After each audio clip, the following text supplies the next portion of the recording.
There we go. It's time. You know what time it is, folks. Time for simple meals. Simple meals for Publix. Simple meals. This is a fancy simple meal. I know. Is this a fancy simple meal that we can try in Publix all across the area today? It is. So we can go to the little kiosk that I kind of camp out and circle around, once a week. The best is to find your route and do multiple stores on your way home. Find out which stores are on your way. Clean them out. And just have a little bite at each one, right? It's great. So it is a butter-basted rosemary steak. So this butter-basted rosemary steak. Butter-basted. Wow. Right?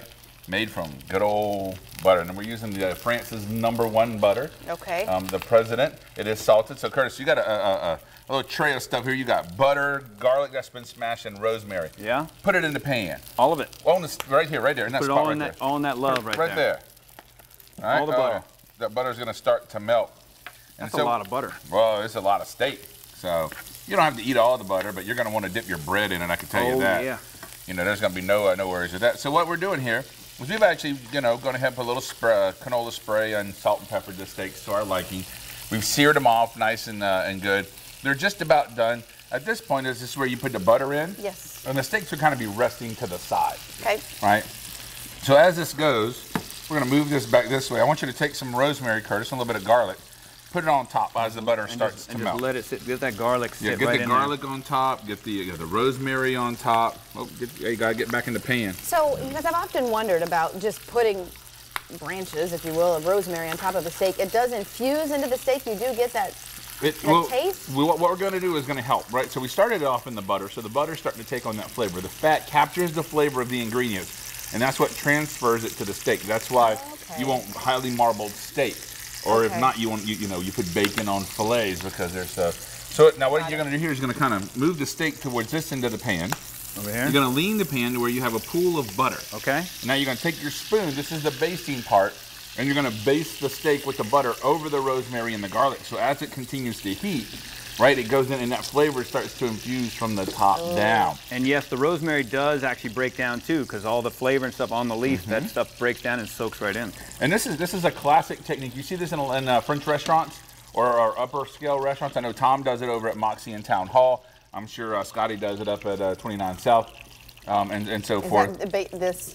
Yeah, you got a pan. You want to put a little bit. Maybe there's duck fat or something in here too. Right, so you just you spoon it until you think that it's just about there. The butter starts to brown, because even as the butter browns, it adds more depth of flavor to what's going on. Just keep basting. Because if I saw brown on the pan, I thought, oh, that's it, I burnt it. It's over. Oh no, when we're using a ceramic non-stick pan, so that is all yummy, yummy goodness. Oh, that's there. So you just do this till you're satisfied. We'll let that rest here. The risotto that comes on it today is a baked risotto. So you put it in a pan and you bake it off. I have a little bit on the plate that we're going to do it for steak. So if you'll take some steaks, I've already sliced it up here. Okay. Cooked a beautiful medium rare, because that's where we want to be. You get your hands in there. Come on, you got to use your hands for this one. All right. Turn it to where you can see the color, right? Okay. Put it down like this. Boom. Steak. Oh my gosh. Steak. Oh my goodness. Steak. That is so good. Steak, and then you got all this butter hanging out in the pan. As soon as I put that in my mouth, I could taste the butter and the garlic and the rosemary. Oh, you know what you do with the rest of this? Eat it. You take it. Put it over top of it.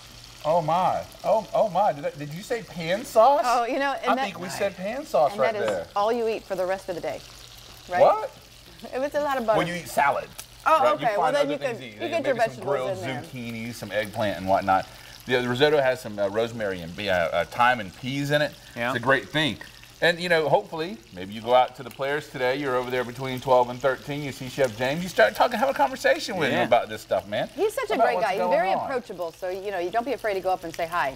Give him some grief. He looks forward to it. I mean, his Rangers just got eliminated from the Stanley Cup, so he's a little sad right now. Well, maybe don't bring that up. He started looking to college football season at that moment. Okay. Is Publix out there at the Publix grandstands between 12 green and 13 green? Are you guys out there every day? We'll be out there every day. Chef James will actually be out there every day with some samples throughout the day. And we're not going to be there the whole time because there's a long time to be there.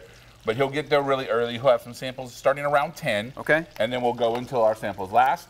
And then we'll come back and reset and get ready to do the next day. When they're not there with the samples, you got tacos on 12 with Taco Lou right there. You can come up, sit in those grandstands. Thank you to Publix for this, for making what's cooking in the Publix kitchen possible. But also, thank you to Publix for making shade in a grandstand double-sided on the marquee place at the That's where he hangs out. Well, he said there was a lot of people there. Ricky Fowler rolled through, Phil Mickelson rolled through already this morning, and James was like, man, people just flooded in. Massive amounts of people. Remember, you can find the featured recipes on menu cards in every store and also this week's ad, as well as Publix.com. Or you can go to firstcoastnews.com, click on the Features tab, scroll down the left side to Publix recipes, and while you're there, you can sign up for the newsletter, and you will get this sent to you each and every week. So that way you can be ahead of the game. Yeah. And just go to Publix and do it. Yes. Got more coming up? We do have more coming up. Okay, we mentioned